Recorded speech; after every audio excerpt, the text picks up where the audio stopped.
ಹಿಂದಿನ ಭಾಗದಲ್ಲಿ ಮಂಜುಳಾ ತನ್ನ ಸೊಸೆಗೆ ಮಗು ಆಗದೆ ಇರೋದ್ರಿಂದ ಮಗನಿಗೆ ಬೇರೆ ಮದುವೆನಾದರೂ ಮಾಡಿ ಮನೆಗೆ ವಾರಸ್ದಾರನ್ನು ತರಬೇಕು ಅಂತ ಡಿಸೈಡ್ ಮಾಡಿರ್ತಾಳೆ. ಈ ವಿಷಯದ ಬಗ್ಗೆ ಮಗನ ಹತ್ರನೂ ಮಾತಾಡಿರ್ತಾಳೆ. ಅದಕ್ಕೆ ಮಗ ಸೊಸೆ ಏನು ಹೇಳ್ತಾರೆ, ಅವಳು ಹೇಳಿದ್ದನ್ನು ಒಪ್ಕೋತಾರ ಅಥವಾ ಮನೆಗೆ ಮೊಮ್ಮಗು ಬರ್ತಾನೋ ಇಲ್ವೋ ಅನ್ನೋದನ್ನು ಈ ಎಪಿಸೋಡಲ್ಲಿ ನೋಡೋಣ. ಅತ್ತೆ, ಏನು ಹೇಳ್ತಿದ್ದೀರಾ? ನಾನು ಇರುವಾಗಲೇ ನನ್ನ ಗಂಡಂಗೆ ಇನ್ನೊಂದು ಮದುವೆ ಆಗೋ ಅಂತಿದ್ದೀರಾ? ಇದಕ್ಕೆ ನಾನು ಮಾತ್ರ ಒಪ್ಕೊಳ್ಳಲ್ಲ. ಸಾಕು, ಬಾಯಿ ಮುಚ್ಚೆ.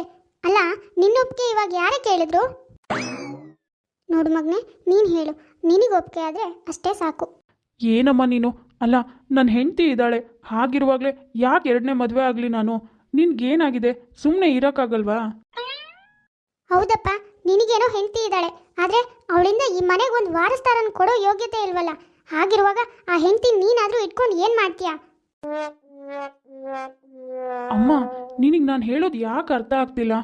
ಅವಳಿಗೆ ಮಗು ಆಗತ್ತೆ, ಯಾವುದೇ ತೊಂದರೆ ಇಲ್ಲ, ವೆಯ್ಟ್ ಮಾಡಿ ಅಂತ ಡಾಕ್ಟರೇ ಹೇಳಿದಾರಲ್ಲ. ಹೌದು, 5 ವರ್ಷದಿಂದ ಕಾಯ್ತಾನೆ ಇದ್ದೀನಿ. ಇನ್ನು ಎಷ್ಟು ದಿನ ಅಂತ ಕಾಯೋದು? ನೋಡಿ ಅತ್ತೆ, ನೀವು ಏನೇ ಹೇಳಿದ್ರು ಅಷ್ಟೇ, ಹೆಂಡತಿ ಅಂತ ನಾನು ಇನ್ನೂ ಬದುಕೇ ಇದ್ದೀನಿ. ಹಾಗಿರುವಾಗ ನನ್ನ ಗಂಡಂಗೆ ಇನ್ನೊಂದು ಮದುವೆ ಆಗೋಕೆ ನಾನು ಮಾತ್ರ ಬಿಡಲ್ಲ. ಹೌದಮ್ಮ, ನನಗೆ ಹೆಂಡತಿ ಅಂತ ಸುಮನ ಇದ್ದಾಳೆ. ಅವಳು ಇರುವಾಗಲೇ ನಾನು ಬೇರೆ ಯಾರನ್ನೂ ಮದುವೆ ಆಗೋಕ್ಕೆ ನನಗಂತೂ ಇಷ್ಟ ಇಲ್ಲ. ಈ ವಿಷಯ ಇಲ್ಲಿಗೆ ಬಿಟ್ಬಿಡು, ಮತ್ತೆ ಮುಂದುವರಿಸ್ಬೇಡ. ಹೋಗಿ ಹೋಗಿ, ನೀವು ಹೇಳಿದ ಮಾತ್ರಕ್ಕೆ ನಾನೇನು ಸುಮ್ಮನೆ ಇರ್ತೀನ? ಯಾರು ಎಷ್ಟೇ ಹೇಳಿದ್ರು ಮಂಜುಳಾ ಮಾತ್ರ ತನ್ನ ಪ್ರಯತ್ನ ತಾನು ಮಾಡ್ತಾನೆ ಇರ್ತಾಳೆ. ಅದ್ರ ಜೊತೆಗೆ ಸೊಸೆಗೂ ಚುಚ್ಚು ಮಾತಾಡ್ತಿರ್ತಾಳೆ. ಪಾಪ, ಇದರಿಂದ ಸುಮ್ಮನಾಗೆ ತುಂಬಾ ಬೇಜಾರಾಗ್ತಿರುತ್ತೆ. ಆದರೆ ಏನು ಹೇಳೋಕ್ಕಾಗದೆ ಸುಮ್ಮನೆ ಇರ್ತಾಳೆ. ಮಾರನೇ ದಿನ ಅತ್ತೆ ಸೊಸೆ ಇಬ್ಬರು ದೇವಸ್ಥಾನಕ್ಕೆ ಹೋಗಿರ್ತಾರೆ. ಓಹೋ, ಇದೇನೇ ಲತಾ, ಮೊಮ್ಮಗು ಕರ್ಕೊಂಡು ದೇವಸ್ಥಾನಕ್ಕೆ ಬಂದಿದ್ಯಾ? ಹೌದು ಕಣ್ರಿ ಮಂಜುಳಾ, ಮೊಮ್ಮಗು ಹುಟ್ಟಿದ ಮೇಲೆ ದೇವಸ್ಥಾನಕ್ಕೆ ಬಂದೇ ಇರಲಿಲ್ಲ. ಅದಕ್ಕೆ ತಾಯಿ ಮಗು ಇಬ್ಬರೂ ಕರ್ಕೊಂಡು ದೇವಸ್ಥಾನಕ್ಕೆ ಬಂದೆ. ನೀವೇನಿಲ್ಲಿ? ಇಲ್ಲೇ ಪುರೋಹಿತರು ನೋಡೋಣ ಅಂತ ಬಂದ್ವಿ ಕಣ್ರಿ ಲತಾ. ಹೀಗೆ ಸ್ವಲ್ಪ ಕೆಲಸ ಇತ್ತು ಅವ್ರ ಹತ್ರ. ಓ, ಸೊಸೆಗಿನ್ನೂ ಮಗು ಆಗಿಲ್ಲ, ಏನು ಸಮಸ್ಯೆ ಅಂತ ಕೇಳಕ್ಕಂತ ಬಂದ್ರಾ? ಆಳದವಳು, ನಾವೇನಕ್ಕೆ ಬಂದ್ವಿ, ಏನು ಮಾಡ್ತೀವಿ ಎಲ್ಲಾನು ಇವಳಿಗೆ ಹೇಳಬೇಕು. ಅಯ್ಯೋ, ಯಾಕ್ರಿ ಮಂಜುಳಾ, ನಾನು ಕೇಳ್ತಾನೆ ಇದ್ದೀನಿ, ನೀವೇನು ಮಾತೇ ಆಡ್ತಿಲ್ಲ. ಹೌದು ಲತಾ, ಅದಕ್ಕೆ ಬಂದ್ವಿ, ಏನಾದರೂ ಪರಿಹಾರ ಸಿಗತ್ತಾ ನೋಡೋಣ ಅಂತ. ಏನು ಮಾಡೋಕ್ಕಾಗುತ್ತೆ ಮಂಜುಳಾ, ಒಬ್ಬೊಬ್ರು ಹಣೆ ಬರನೇ ಹಾಗೆ, ಎಷ್ಟೇ ಬೇಡಿದ್ರೂ ಪ್ರಯೋಜನನೇ ಇಲ್ಲ. ಇದೇನತ್ತೆ, ನೀವು ಅವಳ ಕೈನಲ್ಲಿ ನನ್ನ ಮಗು ಕೊಟ್ಟಿದ್ದೀರಾ? ಅಲ್ಲ, ಅವಳೇ ಬಂಜೆ ಆಗಿದ್ದಾಳೆ, ಆ ದರಿದ್ರ ಎಲ್ಲ ನನಗೆ ನನ್ನ ಮಗುಗೆ ತಾಗ್ಲಿ ಅಂತನಾ? ಇವಳಿಗೊಂದು ಮಗು ಹೇರೋ ಯೋಗ್ಯತೆ ಇಲ್ಲ, ಬೇರೆಯವ್ರ ಮಗುನ ಮುಟ್ಟೋಗಿ ಬರ್ತಾಳೆ. ಕೊಡೆ ನನ್ನ ಮಗುನ. ಯಾಕಮ್ಮ ಇಷ್ಟೆಲ್ಲ ನಿಷ್ಠೂರವಾಗಿ ಮಾತಾಡ್ತಿದ್ಯಾ? ಅವ್ರ ಯೋಗ್ಯತೆ ಬಗ್ಗೆ ಎಲ್ಲ ಮಾತಾಡಬಾರ್ದಮ್ಮ. ಯಾರಿಗೆ ಯಾವಾಗ ಏನು ಸಿಗಬೇಕು ಅಂತಿರುತ್ತೋ ಅವಾಗಲೇ ಸಿಗೋದು. ನಿಮಗೆ ಕಾಯೋ ತಾಳ್ಮೆ ಇರಬೇಕು ಅಷ್ಟೇ. ನೋಡಮ್ಮ ಸುಮನ, ನೀನೇನು ಬೇಜಾರು ಮಾಡ್ಕೋಬೇಡ, ಆದಷ್ಟು ಬೇಗ ಎಲ್ಲನೂ ಸರಿಯಾಗುತ್ತೆ, ಆಯಿತಾ? ನೋಡು, ನಿನ್ನೆ ಮೊನ್ನೆ ಮದುವೆ ಆಗಿ ಬಂದವರೆಲ್ಲ ಮಗು ಹೆತ್ತು ನಿನ್ನ ಬಗ್ಗೆನೇ ಮಾತಾಡ್ತಿದ್ದಾರೆ. ಇನ್ನು ಏನಿಲ್ಲೇ ನಿಂತಿದ್ಯಾ ಹ್ಯಾಪ್ ಮೊರೆ ಹಾಕೊಂಡು? ಪುರೋಹಿತರು ಕೂಡ ದುಡ್ಡಿನ ಆಸೆಗೆ ಏನು ಬೇಕಾದರೂ ಹೇಳ್ತಾರೆ. ನಡಿ ಮನೆಗೆ. ಮಂಜುಳನಿಗೆ ತಾಳ್ಮೆ ಅನ್ನೋದೇ ಇರಲ್ಲ, ಯಾರೇ ಹೇಳಿದ್ರು ನಂಬೋದೇ ಇಲ್ಲ. ತನ್ನ ಸೊಸೆಗೆ ನಿಜವಾಗ್ಲೂ ಮಕ್ಕಳಾಗಲ್ಲ ಅಂತಾನೆ ಅಂದ್ಕೊಂಡಿರ್ತಾಳೆ. ಹೀಗೆ ಒಂದು ಸ್ವಲ್ಪ ದಿನ ಕಳೆಯುತ್ತೆ.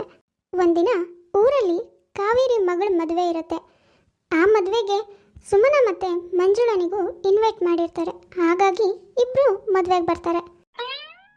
ಮಂಜುಳಕ್ಕ, ಸುಮನ ಬನ್ನಿ, ಮದುಮಗಳಿಗೆ ಕಳಿಸ್ನೀರು ಎರೆದು ಆಶೀರ್ವಾದ ಮಾಡಿ. ಅಯ್ಯೋ, ಏನೇ ಪ್ರಿಯಾ ಹೀಗೆ ಹೇಳ್ತಿದ್ಯಲ್ಲ? ಮಂಜುಳ ಒಬ್ಳು ಕಳಿಸ್ನೀರು ಎರೆದ್ರೆ ಸಾಕು, ಅವಳ ಸೊಸೆ ಹತ್ರ ಎಲ್ಲ ಎರ್ಸೋದು ಬೇಡ, ಸುಮ್ಮನೆ ಇರು.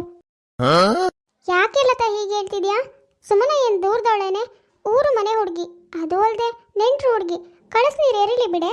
ಅಯ್ಯೋ, ನೆಂಟ್ರಾದ್ರೇನು ಊರು ಮನೆ ಹುಡುಗಿ ಆದ್ರೇನು, ಅವಳ ಹೊಟ್ಟೆಲಿ ಒಂದು ಮಗು ಹೆರೋಕ್ಕಾಗಿಲ್ಲ, ಇನ್ನು ಅವಳಿಂದ ಏನಕ್ಕೆ ಕಳಿಸ್ನೀರು ಎರಿಸ್ತಿದ್ಯಾ? ಸಾಕು, ಬಾಯಿ ಮುಚ್ಚು ಲತಾ, ಅದೇನು ಮಾತು ಅಂತ ಆಡ್ತಿದ್ಯಾ? ಅಲ್ಲ ಕಣೆ ಕಾವೇರಿ, ನಿನ್ನ ಮಗಳಿಗೆ ಒಳ್ಳೇದಾಗ್ಲಿ ಅಂತ ತಾನೇ ನೀನು ಈ ಮದುವೆ ಮಾಡ್ತಿರೋದು. ಇವಾಗ ಇಂಥ ಬಂಜೆ ಹತ್ರ ಕಳಿಸ್ನೀರು ಎರಿಸಿದ್ರೆ ನಿನ್ನ ಮಗಳಿಗೆ ಒಳ್ಳೇದಾಗತ್ತಾ ಹೇಳು? ಅಲ್ಲ, ಇವಳಿಗೆ ಮಕ್ಕಳಾಗಿಲ್ಲ, ಇನ್ನು ಕಳಿಸ್ನೀರು ಎರೆದ್ರೆ ನಿನ್ನ ಮಗಳಿಗೂ ಮಕ್ಕಳಾಗಲ್ಲ ಅಷ್ಟೇ. ನೋಡು, ಇವಾಗಲೇ ಹೇಳಿದ್ದೀನಿ. ಏನಿಲ್ಲತಾ, ಏನು ಮಾತು ಅಂತ ಆಡ್ತಿದ್ಯಾ? ನಿನಗೂ ಒಬ್ಳು ಹೆಣ್ಮಗಳು ಮನೇಲಿದ್ದಾಳೆ ತಾನೇ, ನಾಳೆ ದಿನ ಅವಳಿಗೂ ಮದುವೆ ಮಾಡ್ತೀಯಾ? ಯಾವುದೋ ಕಾರಣದಿಂದ ಮಗು ಆಗದೆ ಇರ್ಬೋದು, ಹಾಗಂತ ನಿನ್ನ ಮಗಳು ಸರಿ ಇಲ್ಲ ಅಂತ ಹೇಳೋಕ್ಕಾಗುತ್ತೇನೆ? ಇವತ್ತು ನನ್ನ ಮಗಳಿಗೆ ಮದುವೆ ಮಾಡ್ತಿದ್ದೀನಿ, ನಾಳೆ ದಿನ ಅವಳಿಗೆ ಮಕ್ಕಳಾಗದೆ ಇರ್ಬೋದು, ಅವಾಗ ಮೂರನೇವ್ರು ಯಾರೋ ನನ್ನ ಮಗಳ ಬಗ್ಗೆ ಮಾತಾಡಿದ್ರೆ ನನಗೆ ಎಷ್ಟು ನೋವಾಗುತ್ತೆ ಹೇಳು, ನನ್ನ ಮಗಳಿಗೂ ಎಷ್ಟು ನೋವಾಗುತ್ತೆ, ಹಾಗೆ ಸುಮನಾಗೂ ನೋವಾಗುತ್ತೆ ಕಣೆ. ನೋಡಮ್ಮ ಸುಮನ, ಬೇರೆ ಯಾರೋ ಏನೋ ಹೇಳಿದ್ರು ಅಂತ ನೀನು ಬೇಜಾರು ಮಾಡ್ಕೋಬೇಡ. ಇದು ನನ್ನ ಮಗಳ ಮದುವೆ, ನಾನೇ ಹೇಳ್ತಿದ್ದೀನಲ್ಲ. ಬಾ ಕಳಿಸ್ ನೀರೇರಿ. ಯಾರಿಗೆ ಗೊತ್ತು, ನನ್ನ ಮಗಳ ಮದುವೆಯಿಂದ ನಿನಗೆ ಆ ದೇವರು ಮಕ್ಕಳ ಭಾಗ್ಯನಾರು ಕೊಡ್ಬೋದೇನೋ. ಬಾರಮ್ಮ. ತುಂಬ ಥ್ಯಾಂಕ್ಸ್ ಆಂಟಿ. ಎಲ್ಲರೂ ನನ್ನ ಬಗ್ಗೆ ಕೆಟ್ಟದಾಗಿ ಯೋಚನೆ ಮಾಡಿದರು, ಆದರೂ ನೀವು ಹಾಗೆ ಯೋಚನೆ ಮಾಡಲಿಲ್ಲ. ಅದೆಲ್ಲ ಬಿಡು, ಇವಾಗ ನೀನು ನನ್ನ ಮಗಳಿದ್ದಾಗೆ. ಬಾ, ಬೇಜಾರು ಮಾಡ್ಕೋಬೇಡ. ಕಾವೇರಿಗೆ ಏನೋ ಒಂದು ಪುಟ್ಟ ನಂಬಿಕೆ. ಕೆಲವು ಹೆಣ್ಮಕ್ಳ ಜೀವನದಲ್ಲಿ ಬೇರೆಯವರ ಮನೆ ಹೆಣ್ಮಕ್ಳು ಮದುವೆಗೆ ಹೋಗಿ ಕನ್ಯಾದಾನ ಮಾಡೋದ್ರಿಂದ, ಕಳಸ ನೀರು ಏರೋದ್ರಿಂದ, ಹಾಗೆ ಅಕ್ಷತೆ ಕಾಳು ಹಾಕೋದ್ರಿಂದ ಮಕ್ಕಳ ಭಾಗ್ಯ ಬರುತ್ತೆ. ಹಾಗೆ ಸುಮ್ಮನಾಗೂ ಕೂಡ ಬರಲಿ ಅಂತ ಈ ಥರ ಹೇಳೋದನ್ನ ನಾನು ತುಂಬ ಜನನ ಬಾಯಲ್ಲಿ ಕೇಳಿಸ್ಕೊಂಡಿದ್ದೀನಿ. ಪಾಪ ಸುಮನಾಗೆ ಯಾರು ಎಷ್ಟೇ ಒಳ್ಳೇದು ಬಯಸಿದ್ರು ಮಂಜುಳಾ ಮಾತ್ರ ಯಾವಾಗಲೂ ಸೊಸೆ ಮೇಲೆ ಕೆಂಡ ಕಾರ್ತಾನೆ ಇರ್ತಾಳೆ. ಹೀಗೆ ಒಂದು ಸ್ವಲ್ಪ ದಿನ ಕಳೆಯುತ್ತೆ. ಒಂದಿನ ಸಡನ್ ಆಗಿ ಹುಡುಗಿ ಮನೆಯವರು ಮಂಜುಳನ ಮನೆಗೆ ಬಂದಿರ್ತಾರೆ. ಅಮ್ಮ, ಯಾರಮ್ಮ ಇವರೆಲ್ಲ? ಏನಕ್ಕೆ ಬಂದಿದ್ದಾರೆ? ಮಗನೇ ನೋಡು, ಇವಳೇ ಹುಡುಗಿ. ಇವರು ಹುಡುಗಿ ತಾಯಿ, ಅವರು ಹುಡುಗಿ ತಂದೆ. ಹುಡುಗಿ 10ನೇ ಕ್ಲಾಸ್ ಓದ್ಕೊಂಡಿದ್ದಾಳಂತೆ ಕಣೋ. ನಾನಿರೋ ವಿಷಯ ಎಲ್ಲಾನು ಹೇಳಿದ್ದೀನಿ. ಅವ್ರಿಗೆ ಯಾವ ಅಭ್ಯಂತರನೂ ಇಲ್ವಂತೆ. ಇನ್ನು ನೀನು ನೋಡಿ ಒಪ್ಪಿಗೆ ಕೊಡೋದು ಒಂದೇ. ಒಪ್ಪಿಗೆ ಕೊಟ್ಟರೆ ಮದುವೆ ಡೇಟ್ ಫಿಕ್ಸ್ ಮಾಡೋಣ, ಏನಂತೀಯ? ಅಮ್ಮ, ನಿನ್ಗೇನು ತಲೆ ಕೆಟ್ಟಿದ್ಯಾ? ಯಾಕೆ ಹೀಗೆಲ್ಲ ಮಾಡ್ತಿದ್ಯಾ? ನಾನೇನು ಮದುವೆ ಆಗ್ತೀನಿ ಅಂತ ನಿನಗೆ ಹೇಳಿದ್ನಾ? ಯಾಕೆ ಹೀಗೆ ಇವ್ರನ್ನ ಕರೆಸಿದ್ಯಾ ಅಮ್ಮ? ಕೇಳ್ದೆ? ಸಾಕು, ಬಾಯ್ ಮುಚ್ಚೋ. ಯಾರನ್ನು ಯಾಕೋ ಕೇಳಬೇಕು? ನನ್ನ ಮಗನ ಜೀವನ ಹಾಳಾಗಬಾರ್ದು, ನನ್ನ ಮನೆಗೂ ಒಬ್ಬ ವಾರಸ್ದಾರ ಬೇಕು ಅಂತಾನೆ ನಾನು ಇವ್ರನ್ನ ಕರೆಸಿದ್ದು. ಅಷ್ಟಕ್ಕೂ ಅವರಿಗೆ ಎಲ್ಲಾನು ಒಪ್ಪಿಗೆ ಇದೆ. ಹಾಗೆ ನಿನ್ನ ಹೆಂಡತಿನೂ ಎಲ್ಲಿಗೂ ಹೋಗೋದು ಬೇಡ, ಇಲ್ಲೇ ಇದ್ರೂ ನಮಗೆ ತೊಂದರೆ ಇಲ್ಲ ಅಂತ ಅವರು ಹೇಳಿದ್ದಾರೆ. ಅಮ್ಮ, ನೀನು ಸ್ವಲ್ಪ ಹೊತ್ತು ತೆಪ್ಪಗಿರ್ತೀಯಾ?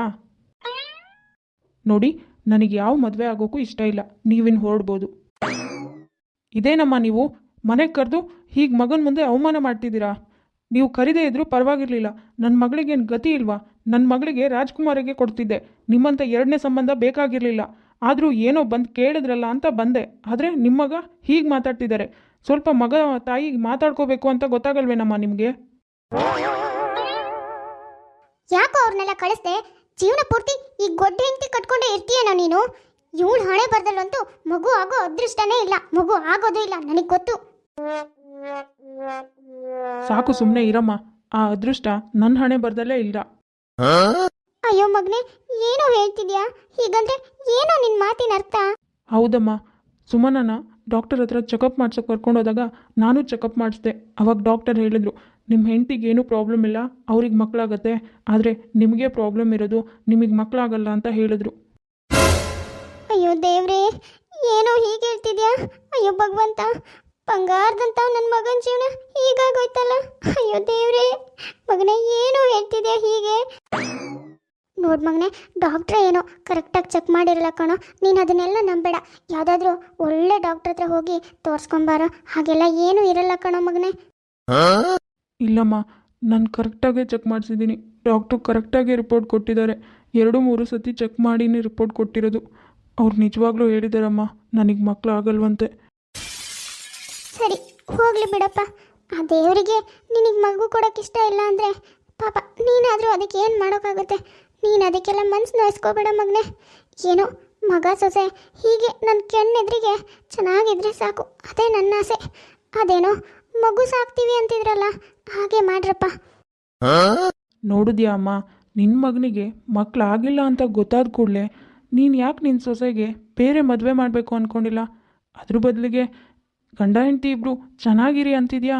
ಅದು ಅಲ್ಲದೆ ದತ್ತು ಮಗು ತಗೊಂಡು ಸಾಕು ಅಂತ ಬೇರೆ ಹೇಳ್ತಿದ್ಯಾ. ಆದರೆ ಸೊಸೆಗೆ ಮಗು ಆಗಿಲ್ಲ ಅಂತ ಮಗನಿಗೆ ಬೇರೆ ಮದುವೆನೇ ಮಾಡೋಕೆ ಹೊರಟಿದ್ಯಲ್ಲ ಅಮ್ಮ.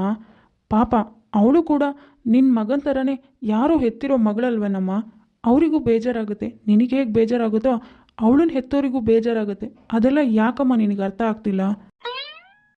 ನಿಜ ಕಣೋ, ನಿನಗೆ ತೊಂದರೆ ಇರೋದು ಅಂದಾಗ ನನ್ನ ಜೀವನೇ ಹೋದಂಗೆ ಆಗ್ಬಿಡ್ತೆ ಹೊರತು ಸೊಸೆ ಜೀವನ ಹಾಳಾಗ್ತಿದೆ ಅಂತ ಒಂದು ಸರಿನೂ ಯೋಚನೆ ಮಾಡಲಿಲ್ಲ. ಏನು ಮಾಡೋದು ಹೇಳು? ಮಗನ ಮೇಲಿನ ಕುರುಡು ಪ್ರೇಮ. ಆದರೆ ಇವತ್ತು ನೀನು ನನ್ನ ಕಣ್ಣು ತೆರೆಸ್ದೆ.